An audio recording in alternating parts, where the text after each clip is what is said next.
আজ বাজার থেকে মাছের ডিম নিয়ে এলাম। কিছুটা পরিমাণ আজকে রান্না করার জন্য তুলে নিয়েছি, আর বাকিটা রেখে দেব। এবারে ডিমগুলোকে ভালোভাবে ধুয়ে নিচ্ছি যাতে কোনো নোংরা লেগে না থাকে। এরপর লঙ্কা, পেঁয়াজ একে একে সব কেটে নিলাম। আমি পেঁয়াজটা একটু বেশি পরিমাণেই দিই, তাতে খেতে ভালোই লাগে। এরপরে এর সাথে বেসন মিশিয়ে নেব পরিমাণ মতো, কিছুটা হলুদ আর দেব কিছুটা নুন। এরপরে একে একে পেঁয়াজ, লঙ্কা সব এর সাথে মিশিয়ে নেব।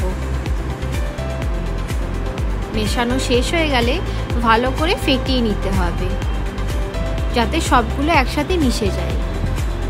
এবারে কড়াইয়ে তেল দিয়ে তেলটাকে ভালো করে গরম করে নেব। আমি ভাজার জন্য টাটা সিম্পলি বেটারের সর্ষের তেল ইউজ করে নিয়েছি। তেলটা ভালোভাবে গরম হয়ে গেলে আমি এরপরে বড়াগুলোকে ভেজে নেব। মাছের ডিমের মধ্যে আছে omega 3 fatty acid, vitamin A, vitamin বি12, vitamin D, vitamin E, calcium আর ফসফরাস।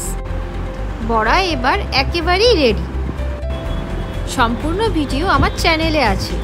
এই রকম আরও ভিডিও পেতে আমার চ্যানেলকে সাবস্ক্রাইব করে রাখুন।